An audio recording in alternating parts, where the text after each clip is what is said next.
एक छोटे से गांव में, जहां लोग सादगी से जिंदगी बसर करते थे, वहां एक सुनहरी चिड़िया नमूदार हुई। इस चिड़िया का रंग सुनहरे सूरज की तरह चमक रहा था और उसकी चहक हर किसी के दिल को मसरूर करती थी। इसी गांव में एक मेहरबान आदमी, रहीम, रहता था। वो बचपन से ही लोगों की मदद करता आ रहा था और अपने समझदार और नेक दिल होने के लिए मशहूर था। एक दिन रहीम जंगल की तरफ चलता हुआ जा रहा था जब उसने सुनहरी चिड़िया को एक जाल में फंसा हुआ देखा।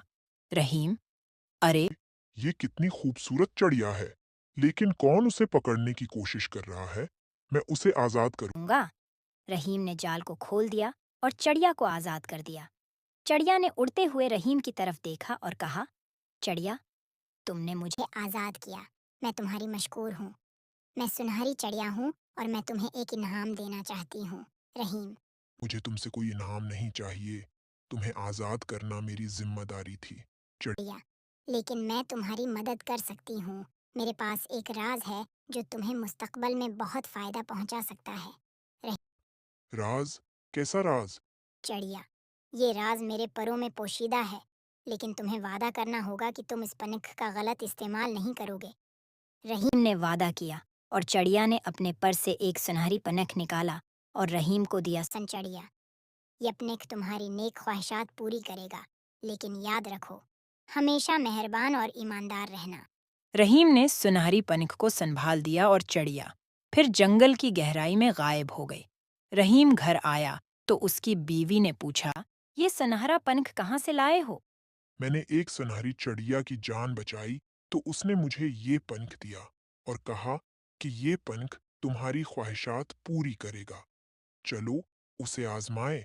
तुम कुछ मांगो। फिर रहीम पंख के आगे बोलता है, मुझे एक सोने का हार मिल जाए। अचानक हार आ जाता है। वो बहुत खुश हुए। इस तरह रहीम अमीर बन गया। उसके भाई की बीवी अपने मियाँ से कहती है, कि आपने सुना है कि आपका भाई रातों रात अमीर हो गया है। मियाँ, हाँ, मैंने सुना है कि मेरा भाई रातों रात अमीर हो गया। पता नहीं उसके यहाँ कौन सी सोने की चिड़िया हाथ लगी है। तुम जाके पता करो, शायद कुछ पता ही चल जाए। बीवी, वो मुझे कहाँ बताएगी कि क्या माजरा है। तो चलो। मैं जाती हूँ।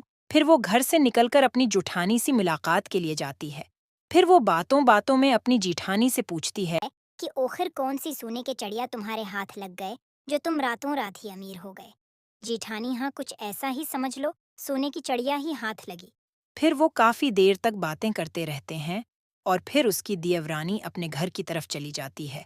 आकर अपने मियाँ से कहती ने, हाँ, मुझे लगता है कि उनके हाथ सोने की चिड़िया लग गई है। उसका मियाँ कहता, है, हम आज रात ही जाकर वो सोने की चिड़िया को चरा लेंगे। फिर वो रात के अंधेरे में से घर में से निकलते हैं और वो दोनों कमरे में सो रहे होते हैं कि उनकी अलमारी चेक करना शुरू कर देता है। अचानक से एक सुनहरा पनक नीचे गिरता है। वो उसे उठाता है और अपनी बीवी को साथ लेकर वहां से निकल उता है। उसकी वजह से कहती, है, तुम तो सोने की चिड़िया लेने गए थे, ये पढ़ क्यों उठा लाए हो। उसका मियाँ कहता है कि चलो। ये पढ़ ही हमारी ख्वाहिश पूरी कर देगा। फिर वो पढ़ को आगे रखकर ख्वाहिश करते हमारी ये चौंपड़ी एक महल में तब्दील हो जाए। उन्होंने चोरी की होती है, इसलिए उसका कोई असर नहीं होता, बल्कि उनका घर भी गायब हो जाता है और वो एक निधि के करीब जाते हैं। वो पर भी गायब हो जाता है। अब वो दोनों रोने लगते हैं। अब उन्हें लालच की सज़ा मिल जाती है।